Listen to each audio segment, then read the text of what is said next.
नमस्कार दोस्तों, किरण की आवाज चैनल में आपकी स्वागत है। एक बार की बात है कि कबीर जी की पुत्री कमाली का विवाह तय हो गया था।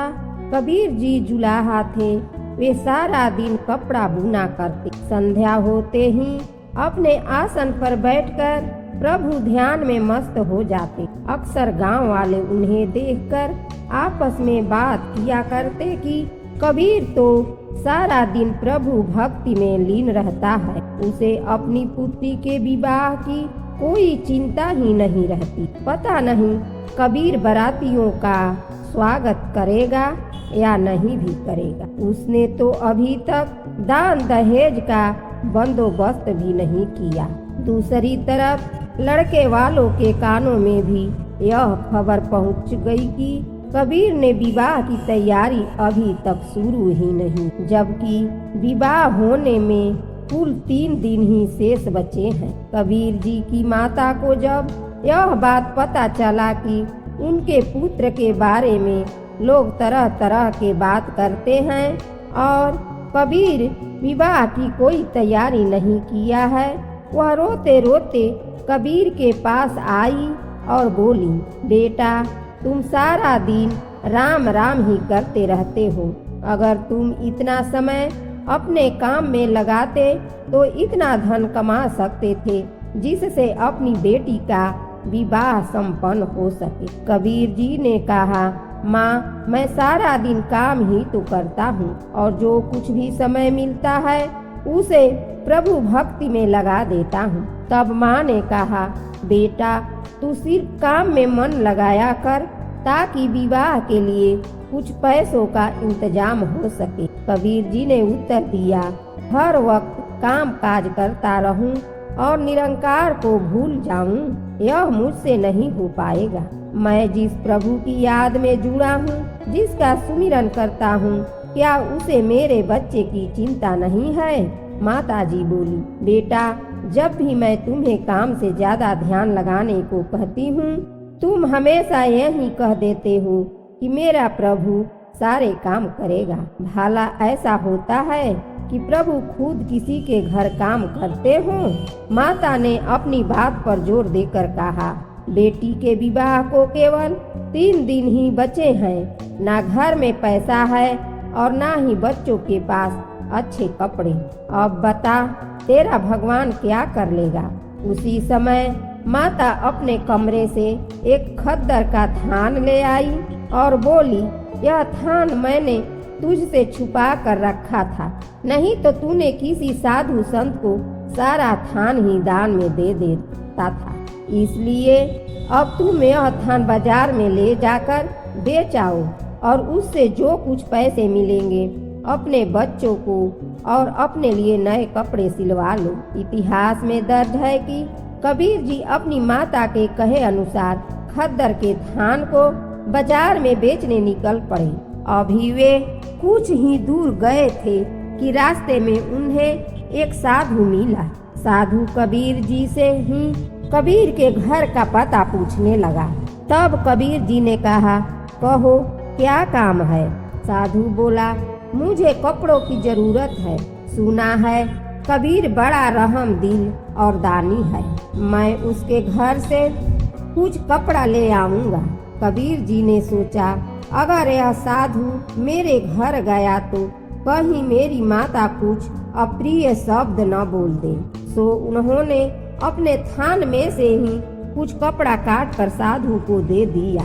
साधु कहने लगा, इतने से कपड़े से मेरा क्या बनेगा? मुझे तो तुम कबीर जी का घर बता दो, क्योंकि मुझे ज्यादा कपड़ा चाहिए। कबीर जी ने पूछा, आपको कितना चाहिए? साधु ने उत्तर दिया, सारा थान ही काफी होगा। कबीर जी ने एक पल भी नहीं सोचा और सारा का सारा थान उस साधु के हाथ में दे दिया। उन्होंने साधु को सारा थान तो दे दिया, पर रास्ते में सोचने लगे, अब मैं घर जाकर माता को क्या जवाब दूंगा?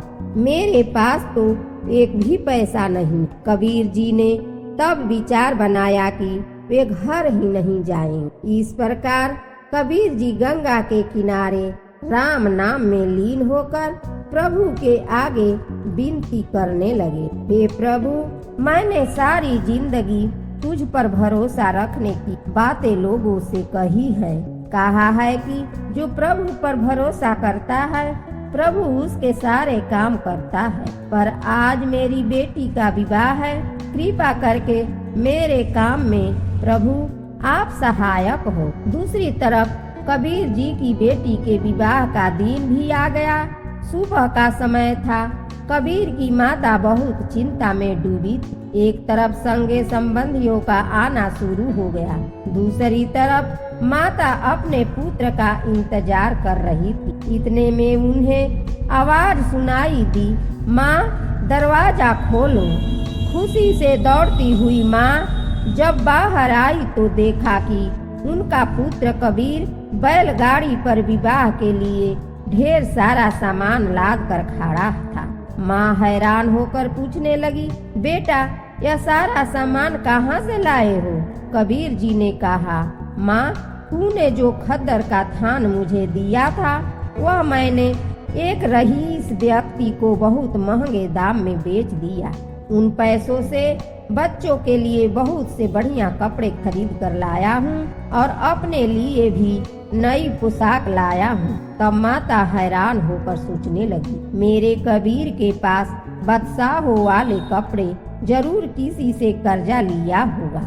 उन्होंने कबीर से पूछा, हमने सारी जिंदगी खद्दर ही तो बेचा है, आज तक इतने पैसे नहीं कमाए। सिर्फ एक थान बेचने से तुम्हें इतने पैसे कैसे मिल गए? इस पर कबीर जी बोले, माँ तू शक ना कर, तूने जो प्यार से खद्दर बुना था वह बहुत महंगे दाम में बिका है, यकीन कर।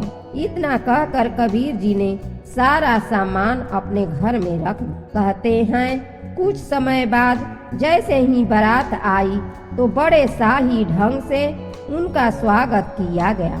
उन्हें किसी वस्तु की कमी ना होने दी। पूरा गांव विवाह के अवसर पर कबीर के घर पहुंच गया, पर कुछ तो ऐसे लोग भी थे जो सिर्फ कबीर जी की इज्जत उछलते हुए देखना चाहते थे। लेकिन जब संगे संबंधियों और गांव वालों ने शाही शादी देखी तो वे बड़े हैरान हो गए। आपस में बातें करने लगे, आज तक हमने कभी ऐसी शादी नहीं देखी। इतना दान दहेज, ढेरों पकवान, कबीर जी ने तो कमाल ही कर दिया। इस तरह सभी लोगों में उनकी प्रशंसा होने लगी। विवाह के समय जब बारातियों को भोजन परोसा जा रहा था तो उनके जूठे बर्तन खुद कबीर जी अपने हाथ से उठाकर एक स्थान पर रखते जा रहे थे। कबीर जी को ऐसा करते देखकर उनकी माता ने उनकी बाह पकड़कर कहा, तुम बेटी के पिता हो, सभी बाराती तुम्हें देख रहे हैं, इसलिए यह काम छोड़ दो। पर कबीर जी ने कहा, माँ आज मेरा मन चाहता है कि मैं कुछ सेवा करूं। तब माँ ने कहा, बेटा आज तो मुझे बहुत बदला बदला नजर आ रहा है। और शाम होने पर कबीर जी ने अपनी पुत्री की विदाई भी की। इस तरह सारे काम से फायरिंग होकर वे अपने आसन पर जा बैठे। कहते हैं तब माता ने आकर पूछा, बेटा मुझे सच सच बता, इतना सारा खर्चा आखिर तुमने कैसे किया? इतनी महंगी पोशाकें, इतना बढ़िया भोजन, इतना शानदार बंदोबस्त देखकर पड़ोसी और संगे संबंधी सब हैरान रह गए कि इतना शाही इंतजाम आखिर कबीर ने कैसे किया। तब कबीर जी कहने लगे, माँ अब मैं बहुत थक चुका हूँ, सुबह होते ही मैं आपको सब कुछ बताऊंगा। सारी रात माता यह सोचकर चिंतित थी कि उनका पुत्र कुछ बदला हुआ नजर आ रहा है। पहले तो उसने आज तक मुझसे कभी कोई बात नहीं छुपाई और ना ही मैंने उसके पास कभी इतने पैसे देखे हैं, और अचानक मेरा पुत्र इतना धनवान कैसे हो गया?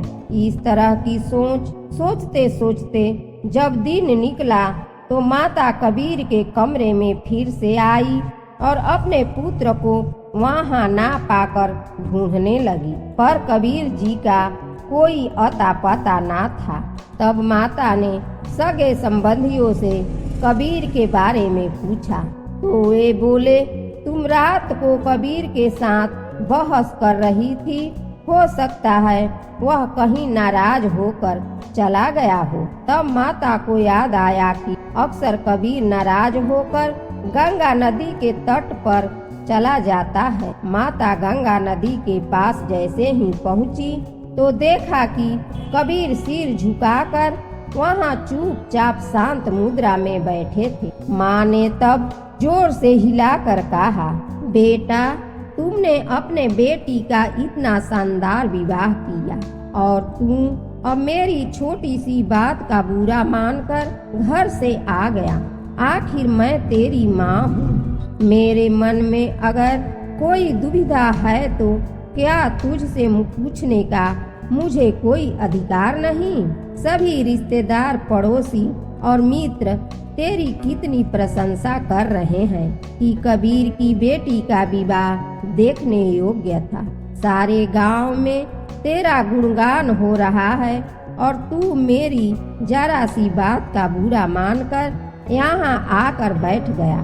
ऐसी बातें सुनकर कबीर जी हैरान होकर एकदम उठ खड़े हुए। पूछने लगे, माता, मैं तो मन ही मन अपने आप को धिक्कार रहा हूँ। 3 दिन से घर आया ही नहीं तो कमाली का विवाह कैसे हो गया? माता हैरान होकर तब बोली, पुत्र, सारा विवाह तो तुमने खुद अपनी उपस्थिति में किया है। बैलगाड़ी में सारा विवाह का सामान खुद खरीद कर लाए हो, शाही पोशाकें लाए हो, अपने हाथों से पुत्री का कन्यादान किया है, तो फिर अब ऐसी अजीब सी बातें क्यों कर रहे हो? माँ ने कहा, बेटा, अगर तू मुझसे नाराज है तो पहले घर चल, वहीं चलकर मैं तुझसे पूरी बात करूंगी। इस तरह कबीर जी अपनी माता की आज्ञा मानकर घर को चल पड़े। रास्ते में कुछ लोग आपस में बातें कर रहे थे। ऐसी शादी तो आज तक नहीं देखी। इतना दान दहेज और बहुत सारे पकवान, वाह भाई वाह, मजेदार लजीज व्यंजन। बोलते हुए वे लोग आगे बढ़ गए। कबीर जी ने सोचा, कहीं वे सब यह मेरा मजाक तो नहीं बना रहे हैं। वे तो जल्दी जल्दी घर की तरफ जाने लगे। घर पहुंचते ही वहां का नजारा देखकर वे हैरान रह गए। पूरा घर चमचमा रहा था। चारों तरफ लोग वाह वाह कर रहे थे। कबीर जी सोचने लगे, जब मैं 3 दिन से घर आया ही नहीं तो मेरी अनुपस्थिति में इन सब के अनुसार घर में फिर कौन था जो मेरा रूप धारण करके सारा काम कर गया? कबीर ने माता से कहा, माँ, मुझ पर यकीन कर, मैं तो 3 दिन से घर आया ही नहीं। तूने जो खद्दर का थान बेचने के लिए मुझे बाजार भेजा था, वह तो मैंने रास्ते में किसी साधु के मांगने पर उसे दे दिया। मेरी जेब में एक भी पैसा नहीं था, तो फिर मैं किस मुंह से घर आता? बेटी के ससुराल वाले मुझसे सवाल करते कि पिता होने के नाते अपना फर्ज भी ना निभा सका। तब माँ ने कहा, याद कर पुत्र, जब तू कल बारातियों के जूठे बर्तन उठा रहा था तो मैंने तेरा हाथ पकड़कर काम करने से मना किया था। क्या तुझे यह भी याद नहीं? इतना सुनकर कबीर जी की आंखें आंसुओं से भर गई। उन्हें सारी बात समझ में आ गई कि मेरी जगह मेरा रूप धारण करके खुद परमात्मा घर आया था। फिर वह सोचने लगे कि वह परमात्मा इतना दयालु है जो अपने सेवक की इज्जत बचाने के लिए खुद सेवक बनकर अपने भगत के घर खुद काम करके जाता है और इस तरह अपने सेवकों की रक्षा करता है। कहते हैं, तब माँ ने पूछा, बेटा, अगर वो तू नहीं था तो वो कौन था जो तेरे रूप में सारा काम संवार गया। कबीर जी ने कहा, माँ तू अक्सर मुझसे गुस्सा होकर कहा करती थी कि इतनी भक्ति करके क्या मिलेगा।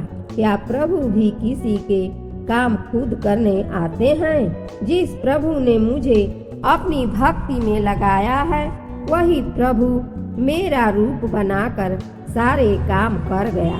इतने वचन सुनकर तब माता ने कहा, तू ठीक कहता है, खुद प्रभु ने ही हमारी लाज रखी है। यह कहकर माता की आंखें आंसुओं से भर गई। इस साखी से यह पता चलता है कि जो इंसान निस्वार्थ भाव से प्रभु की भक्ति करता है फिर प्रभु ऐसे भक्तों को कभी मुसीबत में फंसने नहीं देते।